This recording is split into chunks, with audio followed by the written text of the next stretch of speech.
Good morning students.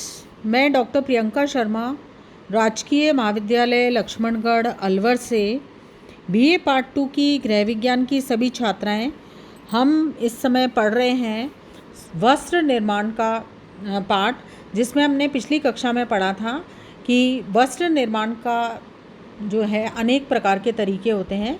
आज हम पढ़ेंगे सूत के द्वारा वस्त्र निर्माण किस प्रकार किया जाता है। सूत के द्वारा वस्त्र निर्माण करने के लिए दो प्रकार की विधियां काम में ली जाती हैं। एक तो होती है गूंथना और एक होती है निटिंग। गूंथना या ब्रेडिंग, जिसमें धागों को आपस में मिलाकर गूंथकर भी वस्त्र बनाए जाते हैं, उसमें 3 या 3 से अधिक धागों का उपयोग किया जाता है। इस विधि से सकरे तथा चपटे वस्त्र निर्माण किए जाते हैं, जिसे प्लेटिंग भी कहा जाता है। इनसे निर्मित वस्त्र मजबूत, लचीले, आकर्षक व देखने में अत्यंत सुंदर होते हैं। धागों को एक दूसरे में गूंथकर या क्रिस क्रॉस विधि से जोड़ा जाता है। रिबन, टेप, रस्सी आदि ब्रेडिंग विधि से ही बनाए जाते हैं। आजकल ब्रेडिंग का निर्माण मशीनों के द्वारा किया जाता है। ब्रेडिंग विधि से कई उपयोगी सामान जैसे जूतों के लेस, पैराशूट कॉर्ड, विभिन्न प्रकार की टेप, मछली पकड़ने का जाल, बिजली के तारों के कवर, ये सब इसी विधि के द्वारा बनाए जाते हैं। दूसरी विधि है निटिंग। निटिंग विधि से भी अनेक प्रकार के वस्त्र बनाए जाते हैं। यह कला सबसे अधिक प्रचलित कला है। इसका उपयोग घरों में गृहिणियाँ जर्सी, स्वेटर, मोजे, टोपी बुनने में करती हैं। निटिंग चाहे हाथ से की गई हो या मशीन से, इसमें एक ही धागे को उपयोग में लिया जाता है, जिसे सिलाई या सुई की सहायता से सूत के फंदों को फंसाकर एक श्रृंखला बनाई जाती है। फंदों में सभी दिशाओं में फैलने की क्षमता होती है।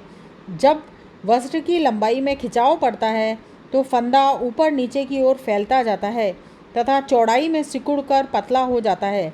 इस तरह जब वस्त्र में चौड़ाई में खिंचाव पड़ता है तो फंदे की लंबाई कम हो जाती है तथा वस्त्र चौड़ाई में बढ़ जाता है। इस प्रकार बुने हुए वस्त्रों में शरीर रचना के अनुरूप ढलने की अपूर्व क्षमता रहती है। निटिंग की परिभाषा। निटिंग विधि से वस्त्र निर्माण फंदे से फंदा निकालकर किया जाता है, जिसमें केवल एक ही धागे से सिलाइयों पर फंदे डालकर पुनः उन्हीं फंदों में फंदा फंसाकर अगली पंक्ति हेतु फंदे निकाले जाते हैं। मशीन में बुनाई हेतु एक या एक से अधिक धागों से भी फंदे बनाए जाते हैं। धागों की संख्या वस्त्र के नमूने, रंग और विविधता इत्यादि पर निर्भर करती है। डॉक्टर लेबॉर्थ ने निटिंग को इस प्रकार से परिभाषित किया: knitted fabrics are composed of rows of loops with each row caught into a row previously formed.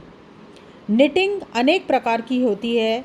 Knitting का कार्य केवल एक धागे से या अनेक धागों के उपयोग कर धागे से लूप बनाए जाते हैं। ये लूप धागे की दिशा के आधार पर निर्भर करते हैं। धागे के लूप जिस प्रकार के बनते हैं, उसके आधार पर बुनाई प्रक्रिया को 2 वर्गों में विभाजित किया जा सकता है। एक तो वेफ्ट निटिंग होती है, या जिसको बाना बुनाई कहते हैं, और एक वॉर्प निटिंग होती है, जिसको कि ताना बुनाई कहते हैं। वेफ्ट निटिंग या बाना बुनाई, इस विधि के अंतर्गत केवल एक ही धागे का उपयोग किया जाता है। धागा क्षैतिज दिशा में बुने हुए भाग के आर पार जाता है। इस बुनाई में धागा बुनाई विधि के बाने के धागे के समान ही दाईं से बाईं और बाईं से दाईं ओर आता जाता है। इस प्रकार से इसलिए इसको बाना बुनाई या वेफ्ट निटिंग भी कहते हैं। इसके भी अनेक प्रकार होते हैं। दूसरी होती है ताना बुनाई। ताना बुनाई के अंतर्गत जो वॉर्प रचना से निर्मित फंदे नहीं खुलते हैं। इस विधि के अंतर्गत प्रत्येक फंदे के लिए अलग अलग धागे का उपयोग किया जाता है। बुनाई सीधे नीचे से ऊपर की ओर जाती है। फंदों को आपस में जोड़ने के लिए प्रत्येक फंदा अपने दाएं फंदे को भी साथ में लेकर के बनाता है। इससे प्रत्येक फंदे के लिए प्रत्येक अलग धागा और प्रत्येक धागे के लिए एक सुई लगी रहती है। प्रत्येक नीडल अपने अपने धागे का फंदा बनाती है। फंदों की लंबाकार पंक्तियों को आपस में मिलाने के लिए प्रत्येक पंक्ति में धागे अपने फंदे से हटकर दाईं ओर एक फंदा बनाते हैं। इस तरह से अगली पंक्ति में बाएं फंदे को बनाते हैं।